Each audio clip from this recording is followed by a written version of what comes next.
words. So today, my presentation is about 50,000 words. Lots of pictures.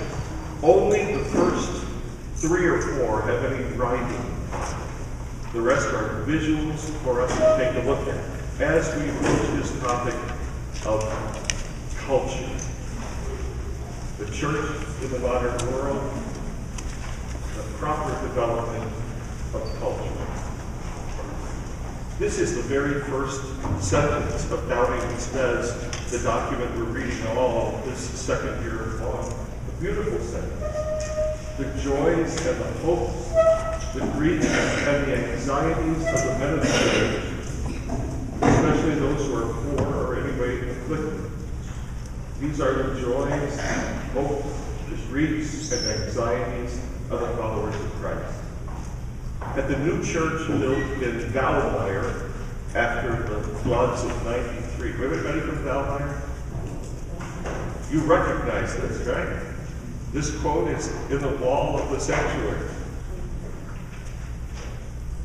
Men's and women's joys and hopes, and their grief and anxiety in this age find an echo in the church. In fact, Doubting Msgr later says, nothing genuinely human fails to raise an echo in their, meaning our hearts. Nothing genuinely human is outside the church. Remember that old phrase, the church is in the world, but not of the world. And so Doubting Msgr is echoing that. And then Pope John Paul II said this about culture, Saint John Paul II. The adequate formation of a culture, the involvement of the whole man, is required 3 things. His creativity, his intelligence, and his knowledge of the Lord and the people. So as we look at these 50 pictures today, I want you to think about, is this using creativity? Is this using intelligence? Is this using knowledge? Creativity, intelligence, and knowledge. Now we're going to look at some symbols and some pictures. Everybody knows this. Everybody who's a Catholic knows this is the symbol for the triune God, the Trinity, the triangle, the 3 enjoined servants. Generations and generations and generations look at this and they think of God, Father, Son, and Holy Spirit. Okay? And we look at this and they think of Jesus Christ. The Cairo, the X, and the P are really Chi and Rho, the first letters of the names of Jesus Christ. X and R in our language, C and O. So this is Jesus Christ, who is A and O, the Alpha and the Omega, the beginning and the end. These are symbols we know. And of course, God the Holy Spirit. In the form of a dove, sending out his rays in the direction of the earth, descending in that direction. In fact, somewhat like an arrow, almost. Pierces the heart. Now, all of us recognize these 3 left symbols. All of us. In other parts of the world, however, these are not easily recognizable symbols in China, or perhaps Afghanistan, perhaps in certain parts of our own country. These symbols may not be known, and perhaps in certain generations, the very youngest may not grasp the meaning of these symbols. But everybody grasps the meaning of the next symbol.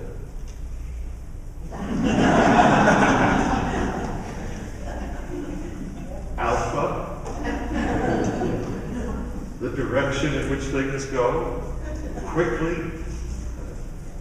Prime next day delivery.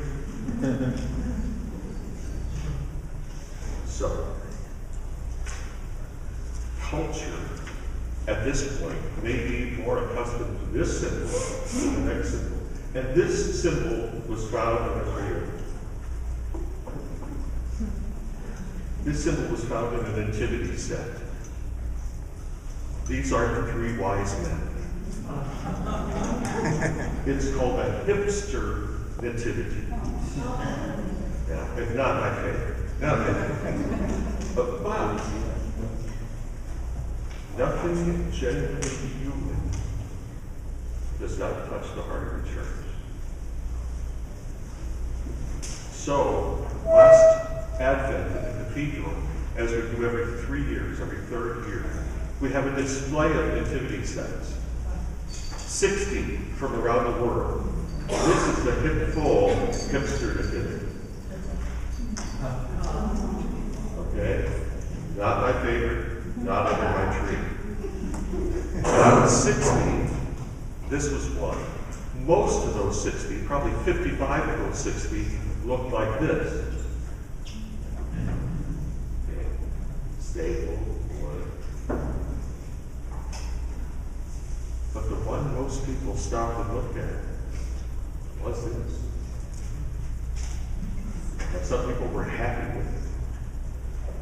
Some people weren't happy with it. With Joseph taking a selfie,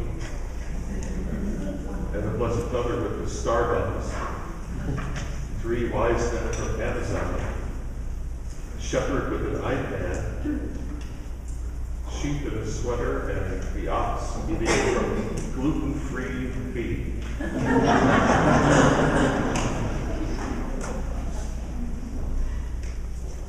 But, take a look at this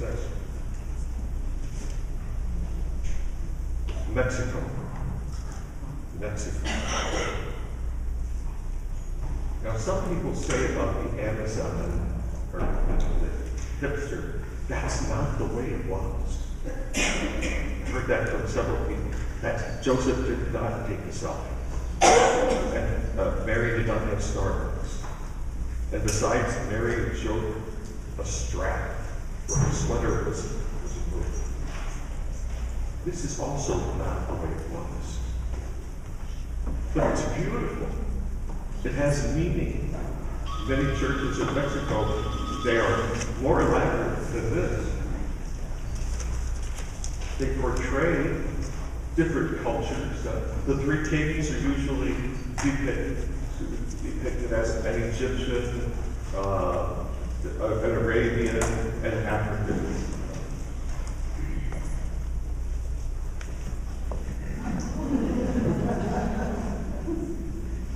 It was not like this either. Okay. But no one complained about this one. No comments. But I can assure you that the angel did not carry a shamrock in green. So there was an objection to the fact that the mother of Jesus was depicted incorrectly. This is an ancient statue of the Blessed Mother. Many of our statues, many of them of Mary and the Child, depict her breastfeeding the babe.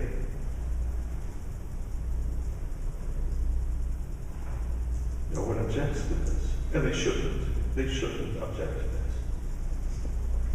But culture tells us that perhaps this has a wonderful value, religious value, and perhaps so do other representations. This is from a nativity set. We're getting close to Christmas. We'll look at some nativity sets. This is from a nativity set in Naples. Now, what in God's name do all those pieces of raw meat and this delightful-looking character over on the side? What do those have to do with culture of the country from which this came? Naples, Italy. The whole town is depicted. The buyers, the sellers, the people coming through, the ladies doing their washing. Neapolitan is called. Naples. It does give us the idea that there was lots going on in Bethlehem. However, these buildings are of the style of Naples in Italy. That culture has taken its nativity as its own. France, called Saint Paul, little holy figures. Some of these get so elaborate that it's hard to find it's Jesus, Mary, and Joseph. They are down in the lower right corner. This doesn't look like Bethlehem, and it doesn't look like Naples. It looks like the Mediterranean coast of France. People took their own culture and add their culture to the nativity story. These little French characters are only about maybe an inch and a half tall, these Santa Claus. And some displays have thousands of people. Thousands of people. But perhaps we should go back to the beginning. That's not the beginning, is it? Those tiny little Santa Claus figures become, this was not a Catholic from our diocese, but in the church, living nativity. You don't want something small, they want something large. Well, we got a full-size Joseph and a full-size Mary, and a baby who might not be quite newborn, and even a little donkey boy. 3 kings and a star. It's a beautiful depiction. Can it go too far? Maybe. I would guess the ushers had some extra duties. We'll just leave it at that. From the very beginning, these were the first depictions of the incarnation of God become flesh. Mary with the babe in the middle, and in the iconography, other stories happening in the corners. The 3 kings up here, the shepherds on the right side, the purification of Mary, St. Joseph meeting another traveler. These all are very ancient. But it was the culture in which it was done. Another one. Notice carefully the wrappings on the baby Jesus. These swaddling clothes, as St. Matthew and St. Luke tell us. Swaddling does not mean a nicely draped white piece of woolen blanket. No. Swaddling means wrapped around. Wrapped around. And in this early iconography, there's not much of a change between the infant swaddled, placed in the box. Not much different there. It's the infant outside a cave, which ties, in this iconography, ties Christmas to Easter. Christmas to Easter. The baby is wrapped, almost as the Egyptians would have wrapped a pharaoh, a mummy. But this culture took it on itself. Then, as if to show that the Holy Family is not simply a normal family, a usual family, then these icons began to be covered with silver and gold and filigree, almost king-like prints. But look at this one. These were posters that were pasted by the Diocese of London in England. Pasted around the diocese, and it's the winter bus stop. Joseph, Mary, and Jesus by the halos inside this protected bus stop, If you look, you can barely see up in the upper right-hand corner, bus number 33. And then be a part of the Action Church 2512, 25th of December. Snow on the ground. It's a very, very beautiful picture.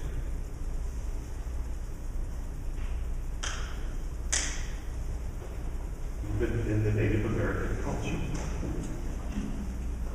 nativity is placed in the culture where the people are.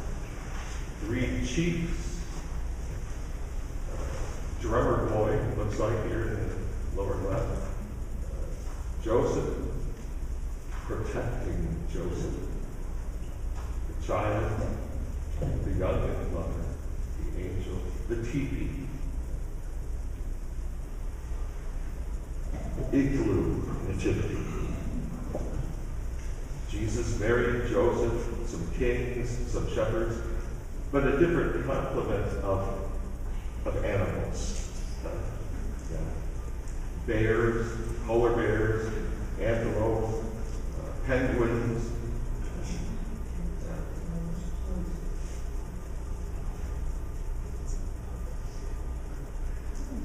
Japan. Dignified, carved, but not the German part of Christmas nativity. Rather, the characters take on the features, the clothing, the animals of that Japanese culture. Kenya in Africa. This nativity, you could almost feel the heat in it. Okay? You could almost feel the heat. Joseph, with his staff, protecting, coming from the stable, mother and child.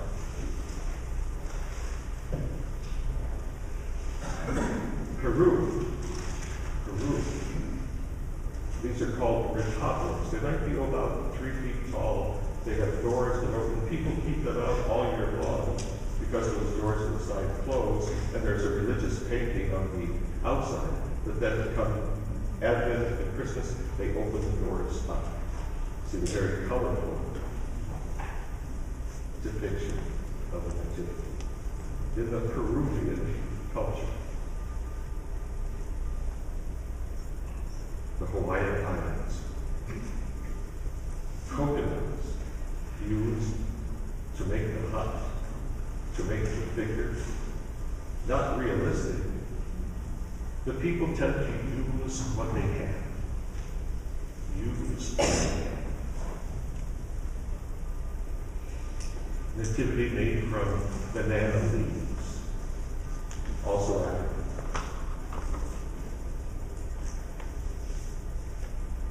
That's not the way it was.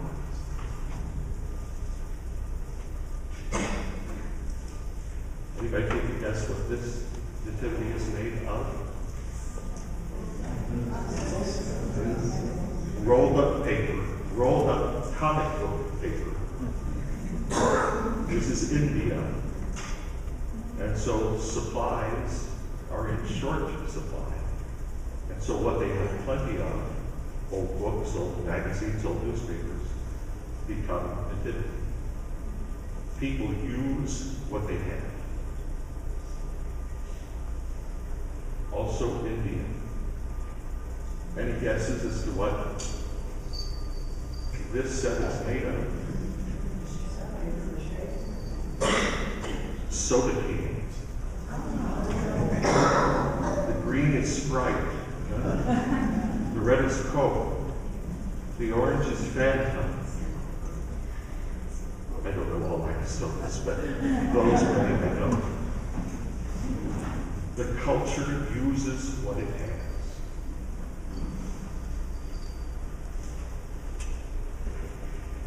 Mexico. Nativity made from auto parts, car parts. Again, representational, not meant to be realistic, but they use what they have. reach a point where we don't have any naturalistic, realistic, but simply shapes. Anyone, take a look at this and say, that's obviously Joseph standing, that's Mary kneeling, that's the baby Jesus there, and that's the stable in the background. None of that is realistic. But our culture leads us to understand this.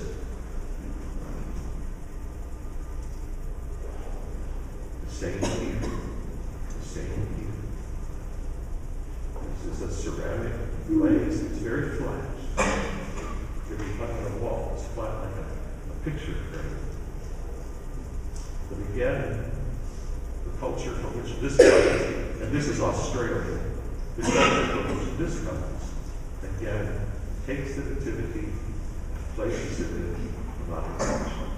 So much so that after a while, if someone who didn't have faith walked in and they looked at this, they would say, what is that?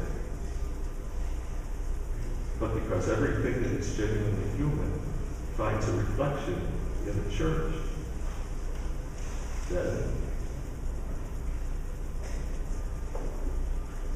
which leads to this is the next to last one coming out. This one is the most astounding of all.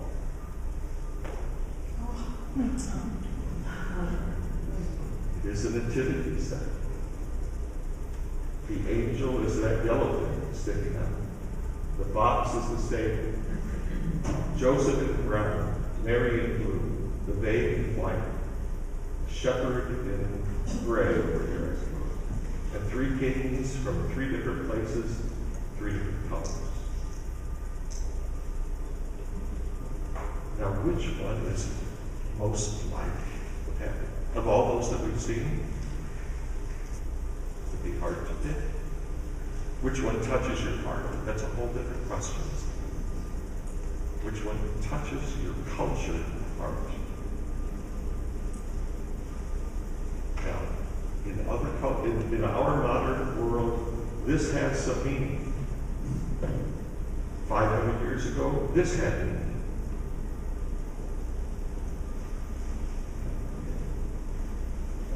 This is not the way it was either.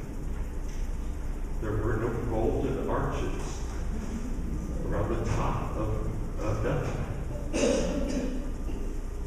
I don't know, it's hard to see when it gets blown up like this. But behind, there are trees behind, and there are monkeys in the trees, and zebra off somewhere. And obviously not 3 kings, but probably 300 kings making their way through.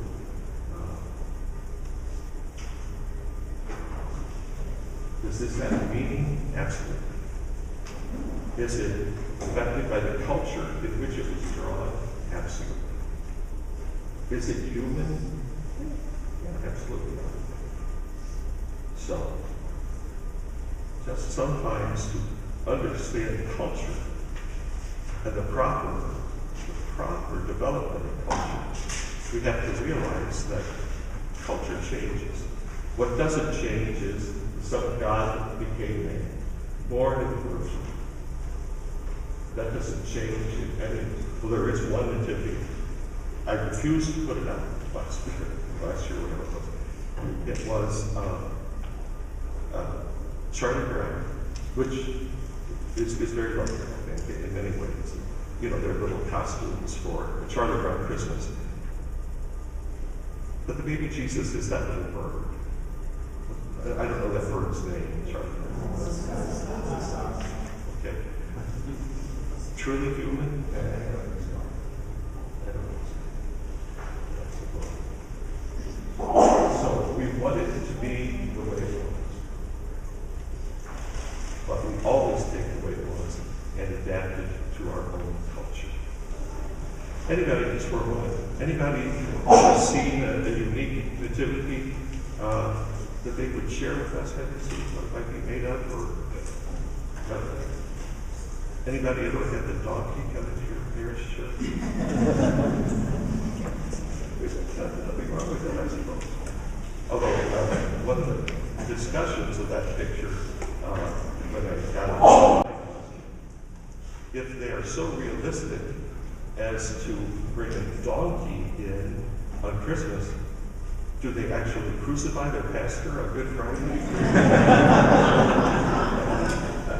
I hope not. Vocation crisis.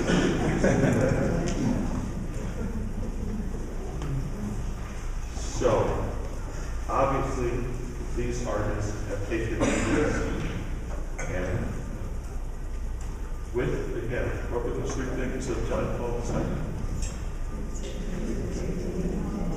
Creativity, intelligence, and knowledge.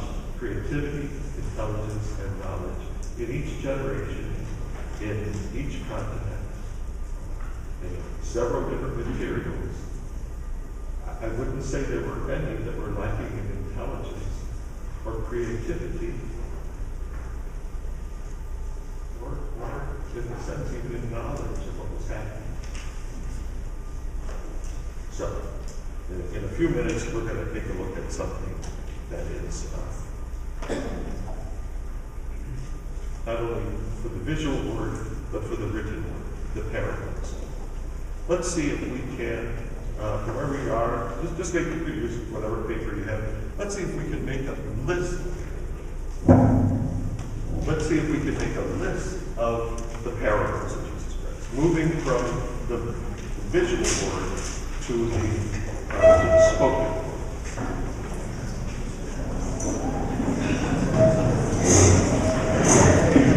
Take just 3 minutes.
If anybody wants to share the list of parables, there are many. There are many. But let's, we would like to volunteer and give us a couple. Yes, thanks. Okay, we wrote down the parable of the mustard seed, parable of the rich man and Lazarus. We had the lost coin, the lost son, and the lost sheep. The parable of the Good Samaritan, and the parable where the bridesmaids with the oil and the lanterns were. I'm sorry, I didn't hear the last one. The oil and the lanterns were the bridesmaids. Oh, the bridesmaids. The couple of brides, whatever. The groom of bride, that's right. So, the lost sheep. Do you know the beginning of the words of that parable? Sometimes we hear just the beginning of the words and we tell the whole story. A man had 100 sheep. Remember that's how Jesus used that to teach. A man had 100 sheep. Jesus didn't tell a religious story. He told the story of the culture. A man had 100 sheep. Okay, we know that. And he lost one of them. Okay, that happened. And he left the 99, and when you're like, oh, wait a minute. Do you leave 99, go look for one, you come back, you may have 89, and you've lost 10. But he goes off to find the lost. That's the point of the parable.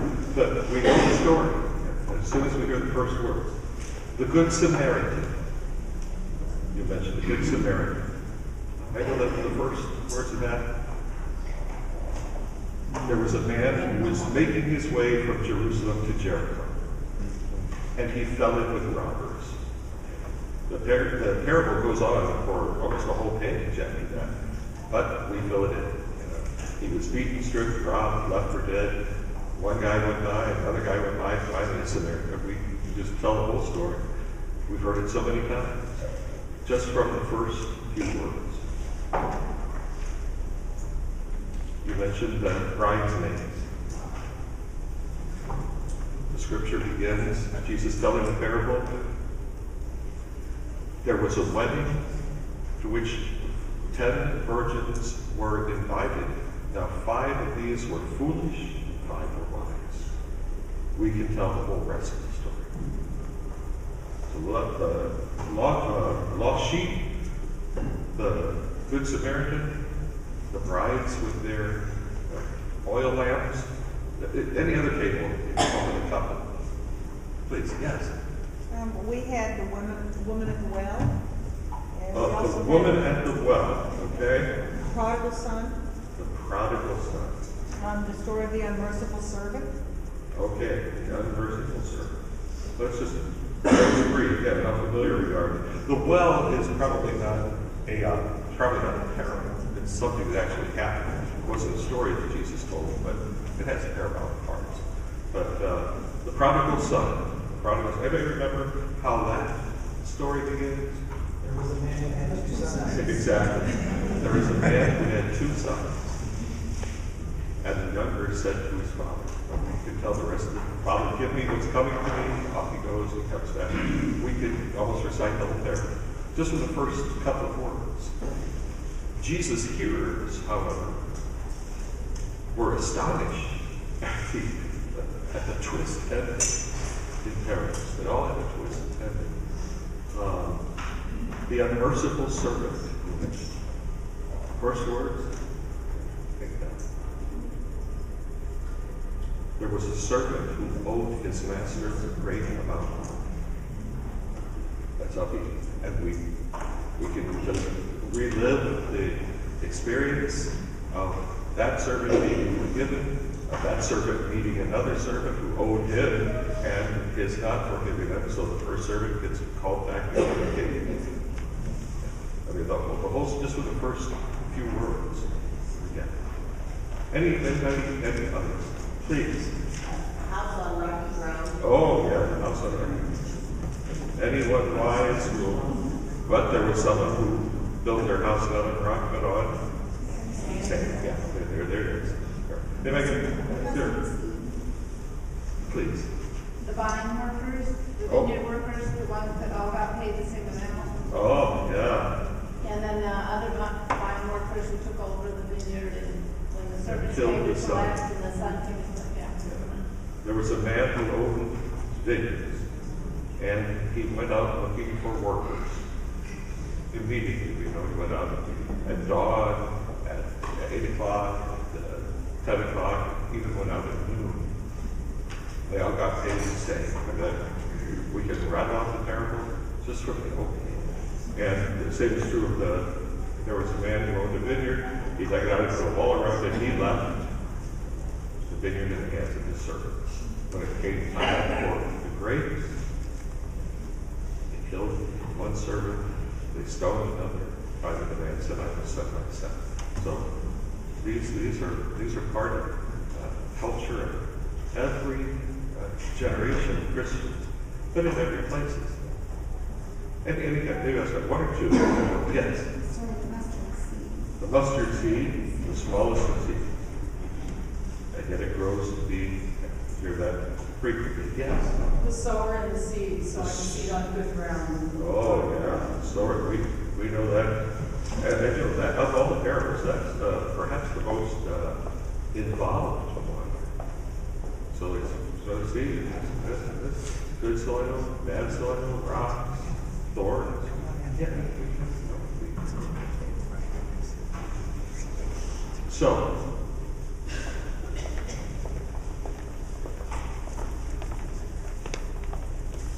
here's a parable attuned to culture, attuned to modern culture. And if it was written down, Holy Scriptures, it would have to begin with this one.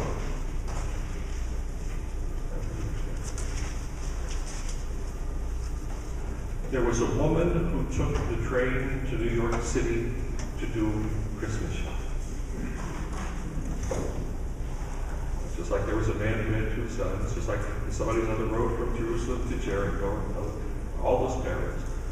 There was a woman who took a commuter train into New York City, into Manhattan, to do Christmas shopping. It's about 10 minutes. It's called the lunch date.